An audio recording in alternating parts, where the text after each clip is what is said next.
Hello everybody, it is 713 Ghostface here, and today I'm going to be showing you how to turn one of these into one of these.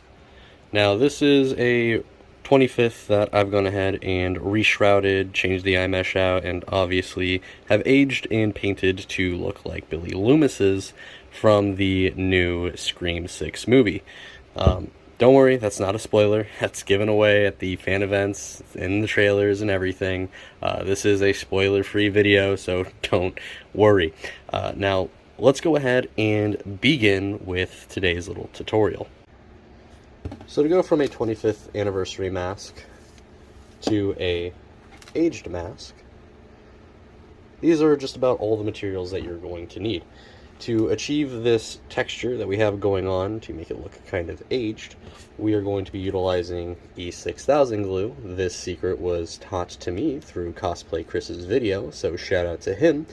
Now, I personally use the black E6000 just because I feel like it gives it a dirtier, grittier undercoat, and then we can go ahead and paint it over with our white after.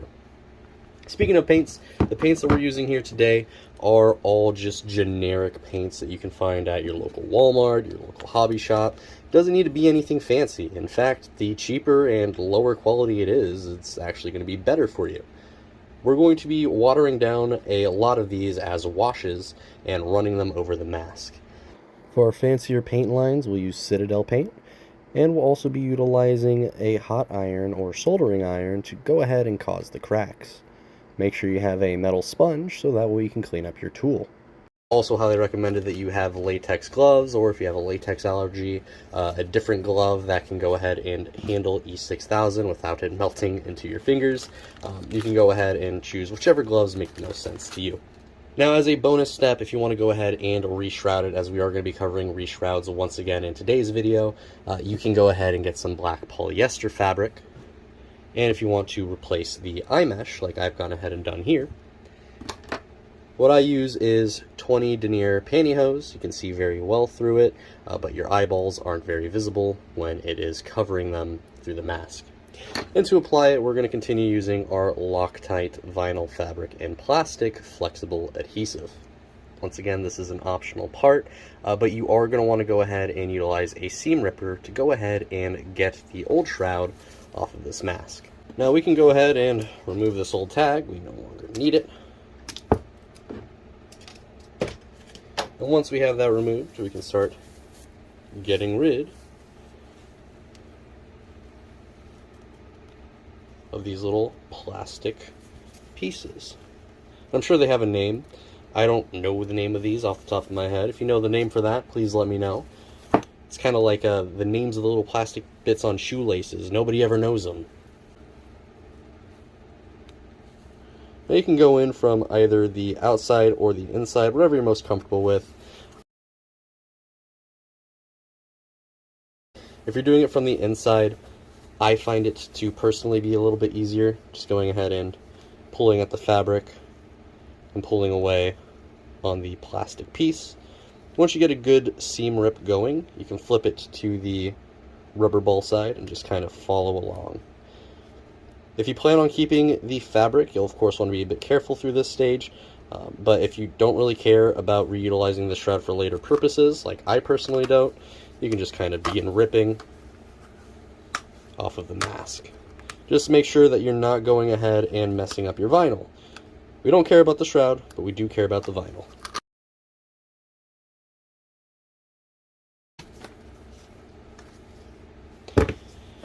And just like that, we no longer have a shroud on our mask here. And this mask has a beautiful shape already. Thankfully, we don't have to go ahead and reshape this. If it was a bit wonky or warped, we'd hit it with a heat gun to go ahead and reshape. If that's something you'd be interested in seeing, let me know in the comments and we can go ahead and work on a heat up video. Now you do want to make sure that we go ahead and we keep the elastic band from the shroud. We're going to reuse this once we put the new shroud on. It's going to go ahead and make the mask easier to wear. That way we're not having to rely on tassels, as we're going to do a tasselless shroud design once again in today's video. If you want to add tassels to yours, you're more than welcome to. The movie set masks don't have any tassels, so we're going to go ahead and keep it film accurate and not have any tassels on ours. Now we're going to go ahead and get rid of all these little strings.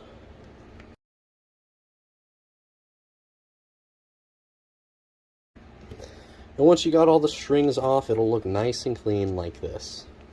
Now today we are doing a custom order for my good buddy Kyle. You can check him out on his socials, Bodacious Bagels, over on Instagram. He is a super cool guy. He was wearing my Billy mask we saw the movie recently, and he specifically asked to have the eye mesh replaced. So we're going to go ahead and we're going to replace the eye mesh in today's video. So for this, I'm not very gentle with my eye mesh, because it really doesn't matter since we're replacing it anyways. I just kind of go in and rip it off. It's a very satisfying sound.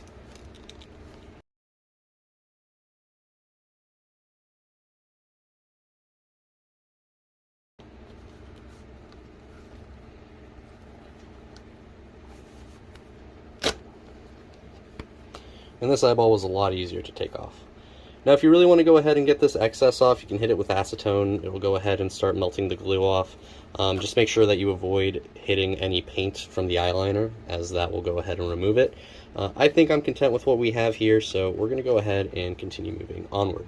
We're going to save gluing the eye mesh on for very, very last. Now it's time for us to get a little bit messy, so let's go ahead and put on our latex gloves, or whatever our latex glove substitute is if you have a latex allergy. I went ahead and I set a napkin out here because the E6000 does like to run and it can mess up surfaces. I lost the cap to mine, so we have duct tape in its place for a cap. Before we do any gluing, what we're going to want to go ahead and do is we're going to want to get a cup of water, and we are going to want to get our gray option. I'm using a medium gray here, and we're going to put a little bit of gray into this cup. It's just a bit of old paint, but that's okay. We don't want quality paint. And all we're going to do is we are going to grab our brush, hit it with a little dab here. Don't really need much. And then we're going to get our water cup, dunk it in, and with our mask, we are going to just go all over. We want this to be all over our mask. You can get as crazy as you want.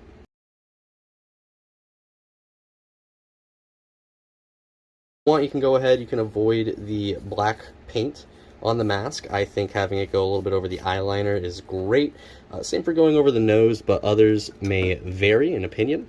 I definitely, at the least, want it to go over the eyeballs. Now that you have it all nice, wet, and saturated, you're going to set it down. You're going to just dab it with a towel. Just dab, dab, dab. Don't worry about being rough with it. This thing will hold its shape nice and well. And you don't want to wipe. It's very important that you don't wipe. Just dab. Now I'm going to go ahead. I'm going to give it another go. So let's get some more paint.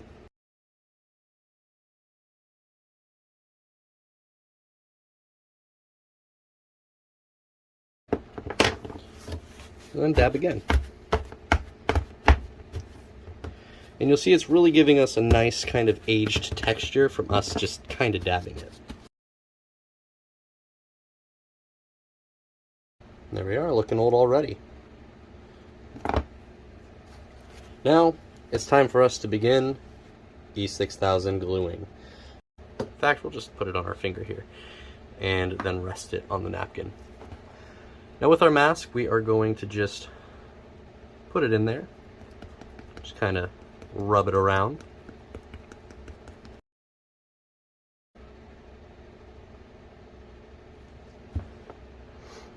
And I think because I'm missing a lid, it might tack up on me a little in the beginning, but we can start seeing more of that texture start to appear as we start applying more.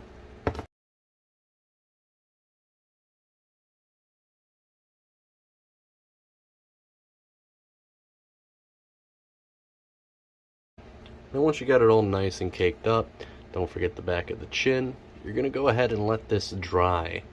So we'll set it here for a few hours, and we'll come back and check up on it later. Now, I only did one layer of E6000 glue.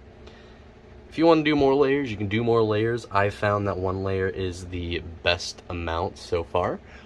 So if you want to go ahead and do more, it's totally up to you. It's your mask. Customize it as you wish. Alrighty, so once we have the glue nice and dry on here, we're going to go ahead and get some white paint. I'm going to use a napkin here. We don't need a brush for this part just yet.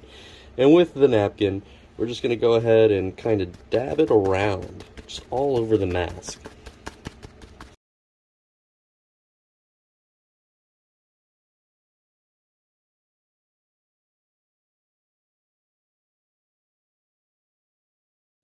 Now I want to do a few more coats of white, because I want it to be a little bit lighter.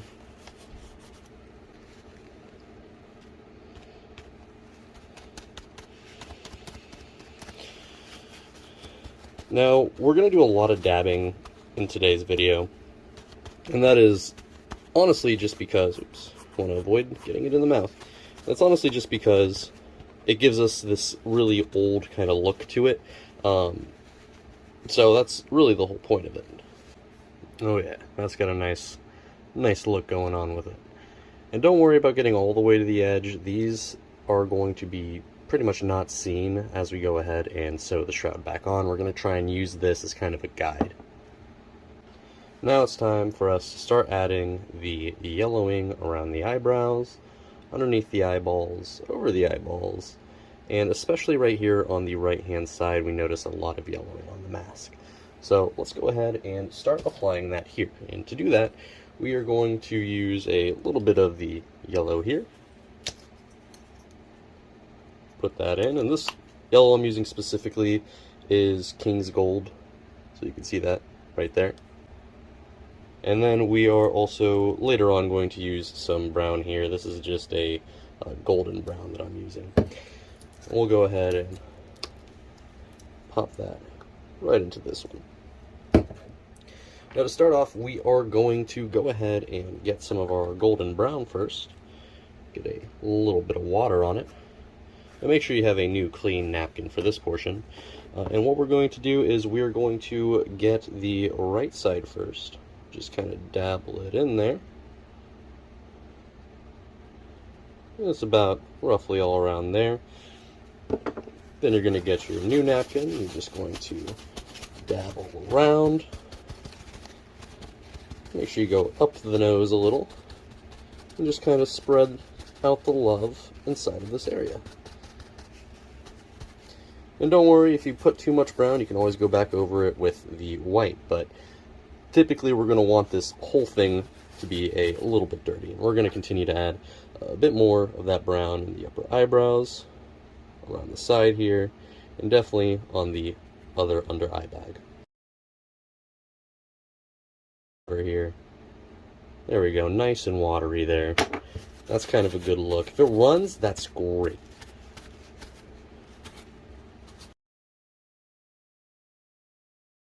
And if you want, you can even add a little bit more over in the higher forehead section. And just kind of smudge that around, give it that nice kind of aging looking effect. Now that we have the brown in, we want to go ahead and hit it with a little bit of yellow. So we're going to use our dirty one to get the remnants of the brown off.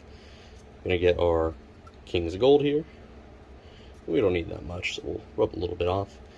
Hit it with some more water. And we don't want a whole lot, so we're just going to water it down a bit, put the yellow in different areas, especially under the eyes. We'll get some more gray here. And I really don't want much, so I'm going to keep it very simple, very light. Mix it in with our water again. And let's just give this a slight wash.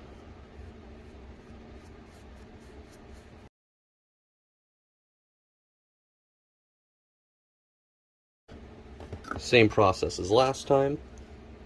We're just going to kind of spread the love around first, and then we'll mix it in with the colors that we've added. So once you're done hitting it with your layers of paint, we are now going to let the paint dry, and we're going to go ahead and come back to this with the heat gun once the paint is dry. So that way we can start adding in our cracks and our flaky bits. So yeah, see you then. Alrighty, the mask has dried. Got a nice dry coat of paint here, and we're going to go ahead and paint it a little bit more later on. So don't go too far. But now, today, we are going to go ahead and begin working with the hot iron. Now, I'm not going to go ahead and give any advice on how to handle these things. I am incredibly terrible and clumsy, so I've burned myself already in the past with this tool. I'm just going to say be very, very careful with it. I don't have any proper techniques that I can share with you, but you are going to want to make sure that you have a nice pointy tip at the end here. And you're also going to want to make sure that you have one of these. And we are going to use this to remove any gunk that might collect on the tip here. Make sure you have a nice clear area, that you're not going to knock anything over or make a mess. I'm a very messy person. I'm known for that. So I'm going to go ahead and try and make this as not messy as possible. Now today we are using a very specific reference picture. I'm going to go ahead and post it right up here for today. So with that in mind, we're going to try and follow this as closely as we can and hopefully make something really cool. I'm going to pull up my reference right here. I tried printing it out, didn't really work. But if you want to use the same reference I'm using, I'll post it in the video. You can take a nice little screenshot. But let's go ahead and start kind of drawing this out. Now if you want, you can go ahead and you can do guidelines in pencil to make sure you get the line work proper and exact. There's so many different versions of the Billy mask in the Scream 6 film that it really doesn't matter to me. So we're just going to go ahead and freehand it and just try and make it as close as possible as we can to what we have here. Now you don't want to apply much pressure to it. You want to kind of keep it nice and light. And you can go slow too to give it more of that kind of crackly effect.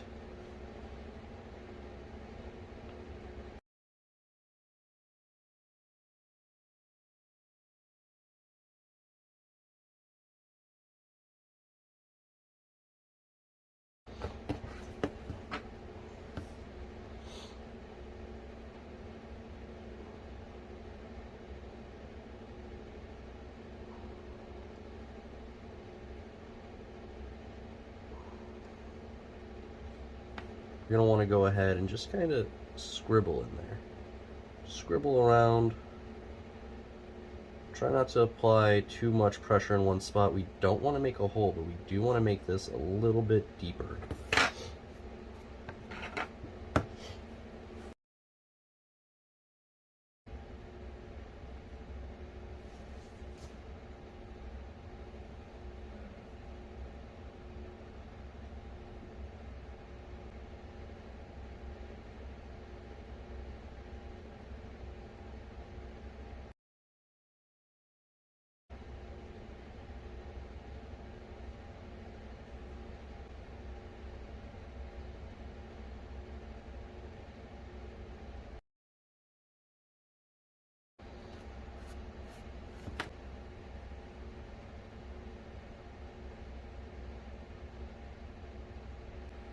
Now using the gray that we love so much, we're going to go ahead and fill in the big sections so that we can kind of have them blocked out.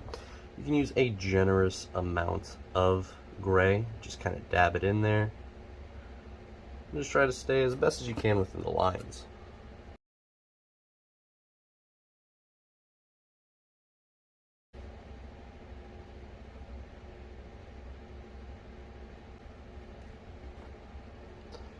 And there we go, there's our first coat. We're going to go ahead and let this dry.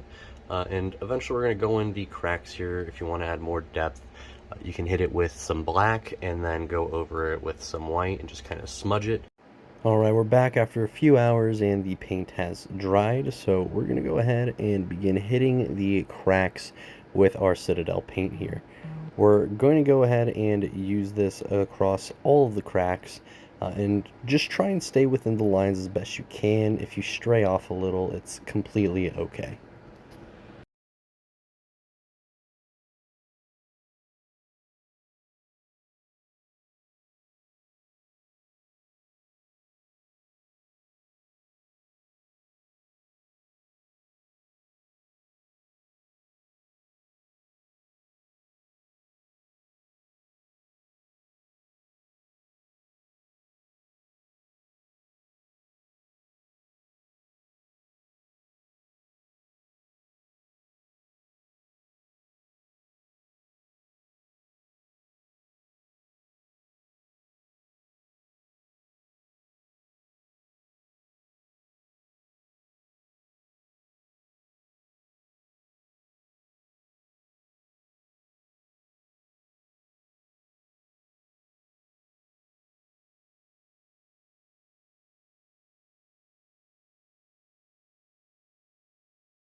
Now that we have all of our cracks colored in with black, we're going to use our very generic white paint, and we're going to water it down and hit all of those areas that we hit with black with this watered down white paint.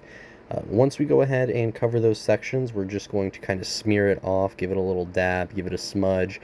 You can even do a wipe if you need. Just you'll begin to see this kind of blend into the black and not make it look as contrasting against our white. It'll give it a more aged feel and aged color to it.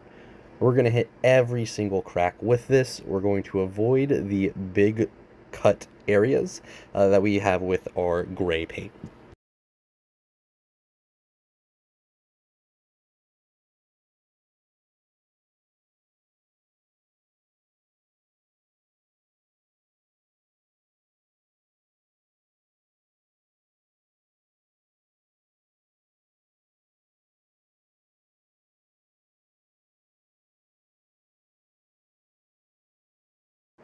Now once I finished up, I went ahead and I hit mine with a few more washes just to give it a dirtier look.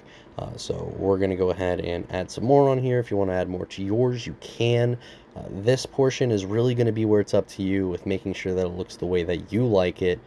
Hit it with as many layers that you feel are necessary. Once you have the mask all painted and shaded the way that you like, you're now going to go ahead and begin making the shroud. Now I have a nice little cutting board here, and I'm using black polyester fabric that I've gone ahead and folded over itself, so that way I can get a nice clean cut there. And what I'm going to go ahead and do is I'm going to use an old ultra white shroud from an old mask that I really didn't care for. It was like $5, got it at Walmart, standard ultra white, right? And I'm going to go ahead and use this as my pattern. I'm just going to kind of fold it in half here. I'm going to place it upside down about there, make sure that it stays on the actual cutting board. So let's go and start.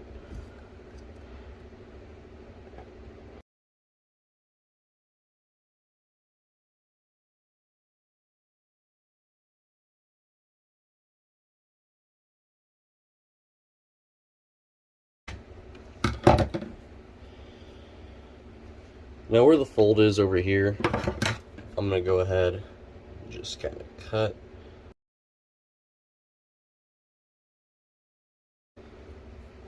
Now I typically tend to start from the bottom of the mask where the neckline is. And I do this just because I feel like if there is to be anything that's aligned, you'll typically notice at the neckline.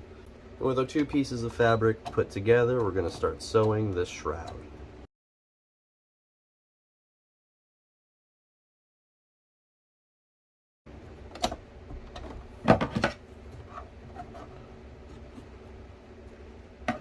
Once you have your shroud done and completed, you're going to want to make sure that the side that you sewn on is going to be the inside of the mask.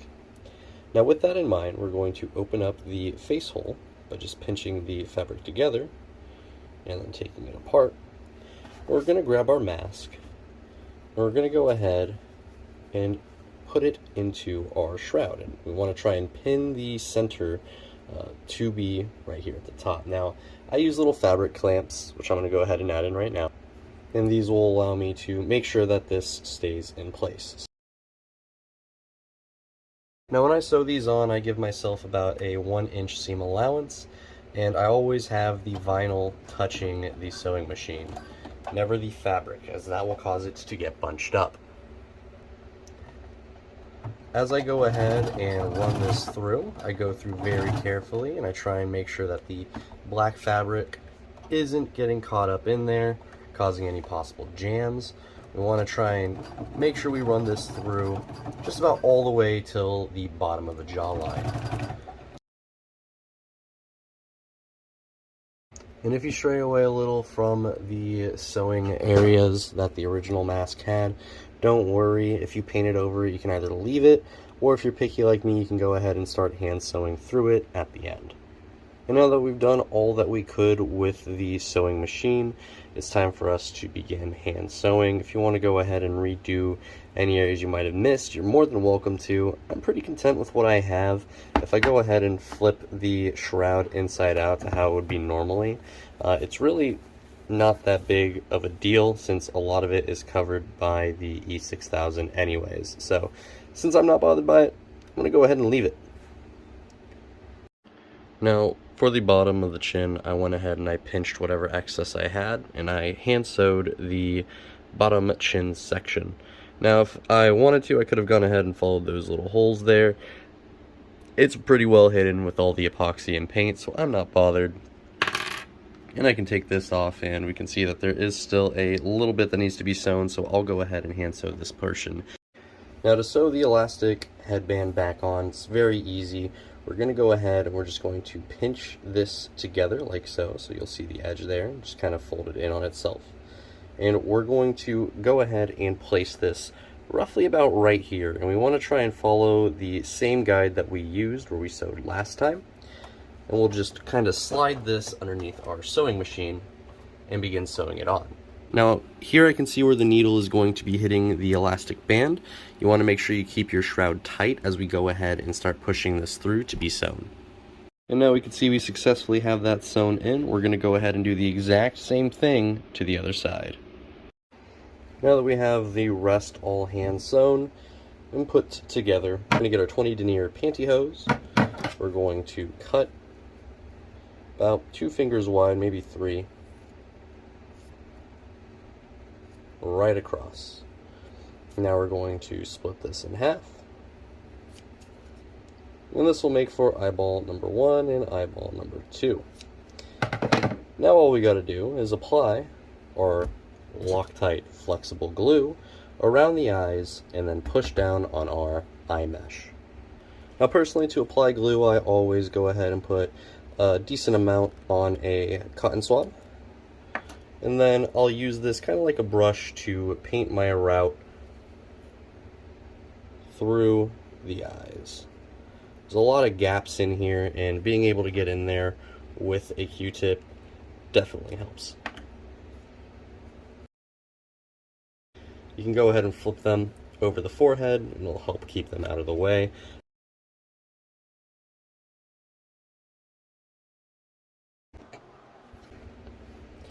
Now we'll take our eye mesh once we have enough on there.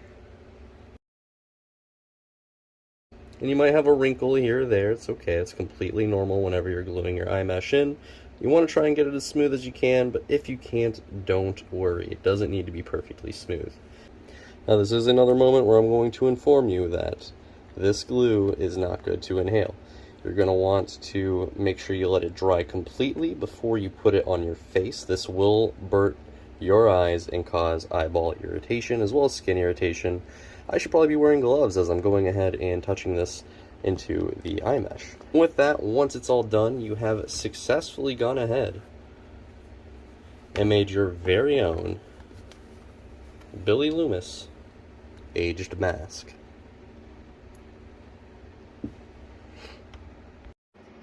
Alrighty, the mask has dried.